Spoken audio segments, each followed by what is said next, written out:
நம்ம இன்னைக்கு potato smiley எப்படி செய்யறதுன்னு பார்க்க போறோம். இந்த ஸ்நாக் ரெசிபி வந்து குழந்தைங்களுக்கு ரொம்பவே பிடிக்கும். பார்க்கிறதுக்கு ஸ்மைலி ஃபேஸ் மாதிரி இருக்கிறதுனால ரொம்பவே விரும்பி சாப்பிடுவாங்க. உருளைக்கிழங்கு வச்சு எந்த ஸ்நாக்ஸ் ரெசிபி பண்ணாலும் யாருமே வேணான்னு சொல்ல மாட்டாங்க. உருளைக்கிழங்கு வச்சு எந்த ஸ்நாக்ஸ் பண்ணாலும் குட்டி குழந்தைங்கள்லேருந்து பெரியவங்க வரைக்கும் எல்லாரும் விருப்பப்பட்டு சாப்பிடுவாங்க. ஸோ கண்டிப்பாக இந்த பொட்டேட்டோ ஸ்மைலியை வீட்டில் செஞ்சு அசத்துங்க.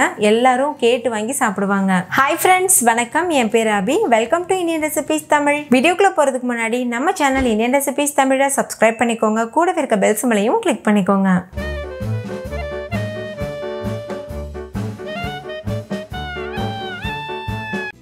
ஃபஸ்ட் இந்த ரெசிபி பண்ணுறதுக்கு நம்ம உருளைக்கிழங்கை வேக வச்சு எடுக்க போகிறோம். அதுக்கு நான் இன்றைக்கி 3 மீடியம் சைஸ் அளவு உருளைக்கிழங்கு எடுத்திருக்கேன். இதை ஒரு குக்கரில் சேர்த்துட்டு ஹை ஃப்ளேமில் வச்சு 3லேருந்து 4 விசில் வரைக்கும் வச்சுட்டு இதை வேக வச்சு எடுத்துக்கோங்க. விசில் வந்ததுக்கப்புறமா ஸ்டவ் ஆஃப் பண்ணிவிட்டு ப்ரெஷர் தானாக ரிலீஸ் ஆகிறது வரைக்கும் அப்படியே விட்டுருங்க. இப்போ பாருங்கள், உருளைக்கிழங்கு நல்லா வெந்துருச்சு. இப்போ இது முழுமையாக ஆறட்டும். ஆறினதுக்கப்புறமா நம்ம தோல் உரிச்சிட்டு மசிச்சு எடுத்துக்கலாம். இந்த மாதிரி கட் பண்ணிவிட்டு, அதாவது தோல் உரிக்காமவே கட் பண்ணிவிட்டு ஃபேன் காற்றுக்கு கீழே வச்சு ஒரு 10 நிமிஷத்துக்கு வச்சிட்டிங்கன்னா சீக்கிரமாக ஆறிடும். இப்போ இது முழுமையாக ஆறிடுச்சு. இதோட தோலெல்லாம் இப்போ நம்ம உரிச்சு எடுத்துடலாம். இப்போ பாருங்கள், எல்லா தோலையுமே நம்ம உரிச்சு எடுத்தாச்சு. கை வச்சுட்டு இது போல் நல்லா மசிச்சு எடுத்துக்கோங்க. கொஞ்சம் கூட உருளைக்கிழங்கு தெரியக்கூடாது, அந்த அளவுக்கு மசிச்சுக்கோங்க. உங்ககிட்ட பொட்டேட்டோ மேஷர் இருந்ததுன்னா நீங்கள் அது வச்சு கூட நல்லா மசிச்சுக்கலாம். அது இன்னுமே நல்லா ஈஸியாக இருக்கும். உருளைக்கிழங்கு நல்லா மசிச்சதுக்கப்புறமா இது கூட ஒரு 1/4 கப் அளவுக்கு கார்ன்ஃப்ளவர் மாவு, 1/4 கப் அளவுக்கு மைதா மாவு சேர்த்துக்கோங்க. கூடவே தேவையான அளவு உப்பு சேர்த்துக்கோங்க. நான் 1 டீஸ்பூன் அளவுக்கு உப்பு சேர்த்துருக்கேன். உங்ககிட்ட பிரெட் க்ரம்ஸ் இருந்ததுன்னா இந்த ஸ்டேஜில் நீங்கள் ஒரு 1/4 கப் அளவுக்கு பிரெட் க்ரம்ஸ் சேர்த்துக்கோங்க. இப்போ இதில் ஒரு பிஞ்ச் அளவு பேக்கிங் சோடா சேர்த்துக்கோங்க. சேர்த்துட்டு சப்பாத்தி மாவு பதத்துக்கு இது நல்லா பிசைஞ்சு எடுத்துக்கோங்க. உருளைக்கிழங்கு, மைதா மாவு எல்லாமே ஒன்றோட ஒன்று நல்லா மிக்ஸ் ஆகிட்டு நல்ல ஒரு சாஃப்டான மாவு பக்குவத்துக்கு வரணும்.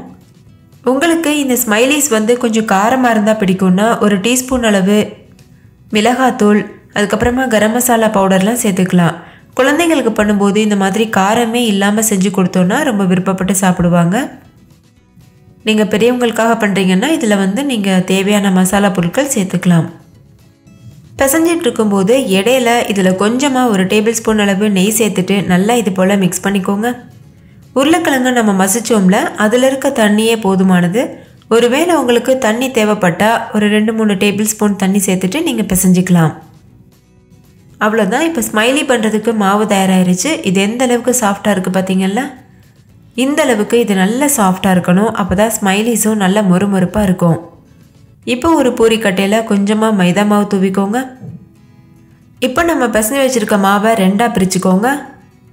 ஒரு பகுதி மாவை மட்டும் நம்ம சப்பாத்தி போல் திரட்டிக்கோங்க. ஒரு 1/2 இன்ச் அளவு திக்னஸ் இருந்தால் ஓகே. ரொம்ப ஒல்லியாக சப்பாத்தி போல் திரட்டிடக்கூடாது, கொஞ்சம் திக்னஸ் இருக்கணும். அப்போ தான் ஸ்மைலிஸ் வந்து பர்ஃபெக்டாக வரும். பூரிக்கட்டை வச்சு இது போல் பரத்திக்கோங்க. இடையில பூரிக்கட்டையில் மாவு ஒட்டுச்சுன்னா கொஞ்சமாக நீங்கள் மைதா மாவு தூவிக்கலாம். நல்லா பரத்துனதுக்கப்புறமா இதில் நம்ம ரவுண்ட் ஷேப்புக்கு கட் பண்ணி எடுக்க போகிறோம். இது போல் ஷார்ப் எட்ஜுடைய ஏதாவது கிண்ணம் இருந்ததுன்னா அது வச்சு நீங்கள் கட் பண்ணிக்கலாம். அப்படி இல்லைன்னா உங்ககிட்ட குக்கி கட்டர் இருந்ததுன்னா அது யூஸ் பண்ணுங்கள். இந்த மாதிரி வச்சுட்டு நல்லா அழுத்தும் போது நல்ல ஒரு ரவுண்ட் ஷேப்புக்கு கட் ஆகும். பாருங்கள், இந்த மாதிரி. நம்ம கட் பண்ணது போக மிச்சம் இருக்கும்ல மாவு, அதை வந்து மறுபடிக்கும் உருட்டிட்டு பரத்திட்டு இதே போல் நீங்கள் கட் பண்ணணும். இதே ப்ராசஸை கடைசி வரைக்கும், அதாவது நம்ம பிசைஞ்சு வச்சுருக்க மாவு முடிகிறது வரைக்கும் மறுபடிக்கும் திரட்டி இது போல் கட் பண்ணிகிட்டே இருக்கணும். இப்போ ஸ்மைலிக்கு கண்ணு வைக்கிறதுக்காக இந்த மாதிரி நான் ஒரு நாசல் எடுத்திருக்கேன். அதை வச்சுட்டு நான் கண்ணு போல் பண்ணிக்கிறேன். பாருங்கள், இந்த மாதிரி. நீங்கள் இதுக்கு பதிலாக ஸ்ட்ரா யூஸ் பண்ணலாம், இல்லைனா பேனா, பென்சில் இதெல்லாம் வச்சு கூட நீங்கள் வந்து சின்னதாக ஒரு ஓட்டை போட்டுக்கலாம். பார்க்குறதுக்கு கண்ணு மாதிரி இருக்கும். இப்போ நம்ம கண்ணு பண்ணியாச்சு. சிரிக்கிறது போல் வாய் பண்ணணும்ல, அதுக்கு இந்த மாதிரி ஒரு ஸ்பூன் எடுத்துக்கோங்க. அதை வச்சுட்டு இந்த மாதிரி பாருங்கள், இந்த மாதிரி ஸ்மைலி போல் நீங்களே பண்ணலாம். இதை நீங்கள் இப்படியே கூட பொரிச்செடுக்கலாம். அப்படி இல்லைன்னா அதுக்கு மேலவே கொஞ்சமாக இடம் விட்டுட்டு இந்த மாதிரி மறுபடிக்கும் ஸ்மைலி போல் பண்ணிக்கோங்க. இதுக்கு இடையில இருக்க மாவை வெளியில் எடுத்துருங்க. அப்போ வந்து பார்க்குறதுக்கு இன்னும் பக்காவாக இருக்கும். அப்படியே நம்ம கடைகளில் கிடைக்கிறது மாதிரி கரெக்டாக அந்த பொம்மை வந்து நல்லா சிரிக்கிறது மாதிரியே இருக்கணும். ஸோ இடையில கொஞ்சம் கூட மாவு விட்டுறாமல் கிளியராக எடுத்துருங்க. அப்போ வந்து நல்லா சிரிக்கிறது போல் இருக்கும். இப்போ நீங்களே பாருங்கள், நல்லா வந்து பார்க்குறதுக்கே நல்ல ஒரு சூப்பராக இருக்குது இந்த ஸ்மைலி. பார்க்கும்போதே அவ்வளோ க்யூட்டாக இருக்குது. இதே மாதிரி மீதி இருக்க எல்லா ஸ்மைலிஸும் நம்ம ப்ரிப்பேர் பண்ணி எடுத்துடலாம். நீங்கள் இந்த மாதிரி ஸ்மைலிஸ் தான் பண்ணணும்னு இல்லை, நீங்கள் உங்கள் இஷ்டத்துக்கு நீங்கள் உங்களுடைய க்ரியேட்டிவிட்டிக்கு தகுந்த மாதிரி உங்களுக்கு எந்த மாதிரி ஸ்மைலி பண்ண விருப்பம் இருக்கோ அந்த மாதிரி பண்ணலாம். சேட் ஃபேஸ் வைக்கலாம், ஆச்சரியப்படுற மாதிரி ஃபேஸ் வைக்கலாம். ஸோ எல்லாமே நம்மளோட க்ரியேட்டிவிட்டி தான். இப்போ இந்த மாதிரி ஸ்மைலிஸ் பண்ணதுக்கப்புறமா ஒரு பிளேட் இல்லைன்னா ஒரு ட்ரேயில் அரேஞ்ச் பண்ணிடுங்க. அரேஞ்ச் பண்ணிவிட்டு ஃப்ரீசரில் வச்சுருங்க. இது வந்து மீதமாக இருக்க மாவு அதெல்லாத்தையும் ஒன்று போல் திரட்டிட்டு மறுபடிக்கும் இதை பரத்திட்டு நம்ம ஸ்மைலிஸ் பண்ணலாம். இதே மாதிரி மாவு கடைசி வரைக்கும் இருக்க வரைக்கும் நம்ம பண்ணிகிட்டே இருக்கணும். நீங்கள் ஸ்பூன் வச்சும் ஸ்மைலிஸ் பண்ணலாம். அப்படி இல்லைன்னா லேசாக ஸ்பூன் வச்சு ஸ்மைலி போல் ட்ரா பண்ணிவிட்டு அதுக்கப்புறம் கத்தி வச்சுட்டு கட் பண்ணி நீங்கள் எடுத்துடலாம். இது இன்னுமே ரொம்ப ஈஸியாக இருந்தது. நம்ம ஸ்பூன் வச்சு பண்ணுறதை விட கத்தி யூஸ் பண்ணி பண்ணும்போது ரொம்ப சுலபமாக வெளியில் வந்துருச்சு மாவு, பார்த்திங்கள்ல. இப்போ இந்த ஸ்மைலிஸ் எல்லாமே ப்ரிப்பேர் பண்ணிவிட்டு நீங்கள் ஒரு பிளேட்டில் அரேஞ்ச் பண்ணிவிட்டு ஃப்ரீசரில் வச்சுருங்க. ஒரு 5 மணி நேரத்துக்கு ஃப்ரீசரில் இருக்கணும். ஃப்ரீசரில் வச்சதுக்கப்புறமா இது நல்லா ஹார்டாயிரும். அதுக்கப்புறமா நீங்கள் பொரிக்கும்போது நல்ல பெர்ஃபெக்டான ஸ்மைலிஸ் வந்து உங்களுக்கு கிடைக்கும். இப்போ நான் பண்ணுறது நல்லா ஆச்சரியப்படுற மாதிரி ஒரு ஃபேஸு. அதுக்கு 2 சின்ன நாசல் வச்சுட்டு கண்ணு வச்சுட்டு ஒரு பெரிய நாசல் வச்சு வாய் வச்சுருங்க. இதுவும் பார்க்குறதுக்கு க்யூட்டாக இருக்கும். இப்போ நான் ஒரு 2 ஸ்மைலி மட்டும் ஃப்ரீசரில் வைக்காமல் பொரிக்கிறேன். இது எப்படி இருக்குன்னு பார்க்கலாம். மீதம் இருக்க மற்ற ஸ்மைலிஸ் எல்லாத்தையுமே நான் ஒரு பிளேட்டில் அரேஞ்ச் பண்ணிவிட்டு ஃப்ரீசரில் வச்சுருக்கேன். அது எல்லாத்தையுமே நம்ம ஃப்ரீசர்லேருந்து வெளியில் எடுத்துகிட்டு அதுக்கப்புறமா நீங்கள் ஒரு ஏர்டைட்டான கண்டெய்னரில் போட்டு நீங்கள் ஸ்டோர் பண்ணி வச்சுட்டு 1 மந்த் வரைக்கும் கூட ஃப்ரீசரில் வச்சுருக்கலாம். எப்போலாம் உங்களுக்கு தோணுதோ அப்போலாம் நீங்கள் வெளியில் எடுத்துகிட்டு பொரித்து சாப்பிடலாம். இப்போ இது பொரிக்கிறதுக்கு எண்ணெயை நல்லா சூடுபடுத்திடுங்க. ஹை ஃப்ளேமில் வச்சு எண்ணெய் நல்லா சூடானதுக்கப்புறம் நீங்கள் ஸ்மைலிஸை உள்ளே சேர்த்துருங்க. அதுக்கப்புறமா மீடியம் ஃப்ளேமில் வச்சுட்டு 2 பக்கம் திருப்பி விட்டு ஒரு நல்ல ஒரு கோல்டன் ப்ரௌன் கலர் வந்ததும் வெளியில் எடுத்துருங்க. இப்போ பாருங்கள், ஸ்மைலி வந்து ரொம்ப க்யூட்டாக ரொம்பவே அழகாக தயாராக இருக்குது. பார்க்கும்போதே உங்களுக்கு தெரியுதில்ல. ஆனால் நம்ம இதை ஃப்ரீசரில் வைக்காமல் பொரிச்சதுனால இது வந்து ரொம்ப அந்தளவுக்கு கிறிஸ்பியாக இல்லை, ஓரளவு தான் கிறிஸ்பியாக இருந்தது. ஃப்ரீசரில் வச்சுட்டு நம்ம பொரிக்கும்போது நல்லாவே மொறுமொறுப்பாக இருந்தது.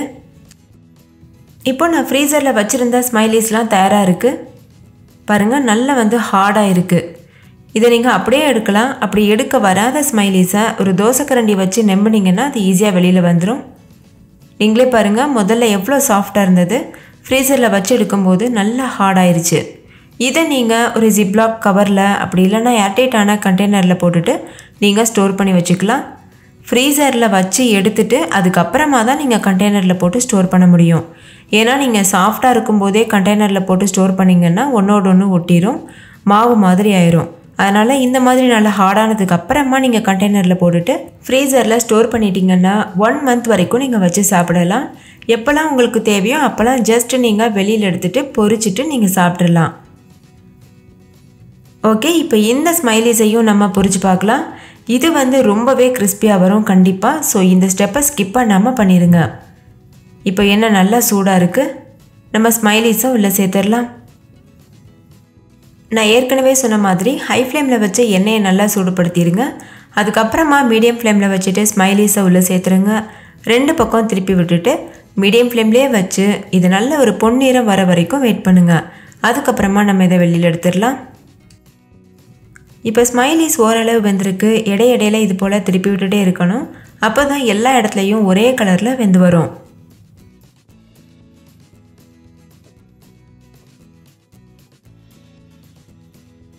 இப்போ பாருங்கள், ஸ்மைலிஸ்லாம் நல்லா வெந்துருச்சு. நல்ல ஒரு கோல்டன் ப்ரௌன் கலருக்கு வந்திருக்கு. இந்த ஸ்டேஜில் நம்ம இதெல்லாத்தையுமே வெளியில் எடுத்துடலாம். வெளியில் எடுத்துகிட்டு ஒரு டிஷ்யூ பேப்பரில் போட்டுருங்க. எக்ஸஸான எண்ணெயெல்லாம் போனதுக்கப்புறமா நீங்கள் இதை சர்வ் பண்ணலாம். அவ்வளோதான், நம்மளோட மொறுமொறுவான குழந்தைங்களுக்கெலாம் ரொம்ப ஃபேவரட்டான ஸ்மைலி சூப்பராக தயாராகிருச்சு. நீங்களே பாருங்கள் எவ்வளோ கிறிஸ்பியாக இருக்குன்னு. ஸோ ஃப்ரெண்ட்ஸ், நீங்கள் கண்டிப்பாக வீட்டில் ட்ரை பண்ணி பாருங்கள். வீட்டில் இருக்க குட்டீஸ்லாம் ரொம்பவே ஹாப்பி ஆயிடுவாங்க. இதை நீங்கள் சாஸ் கூட வச்சு சாப்பிடலாம், அப்படி இல்லைன்னா க்ரீன் சட்னி கூட வச்சு சாப்பிடலாம். ரொம்பவே பக்காவான காம்பினேஷனாக இருக்கும். ஓகே ஃப்ரெண்ட்ஸ், இந்த பொட்டேட்டோ ஸ்மைலி உங்களுக்கு ரொம்ப பிடிச்சிருந்துச்சுல? பிடிச்சிருந்தா லைக் பண்ணுங்கள், உங்கள் ஃப்ரெண்ட்ஸ் கூடவும் ஷேர் பண்ணுங்கள். நீங்களும் வீட்டில் செஞ்சு பார்த்துட்டு டேஸ்ட் எப்படி இருந்ததுன்னு கமெண்ட்டில் சொல்லுங்கள். தேங்க்யூ, பாய்.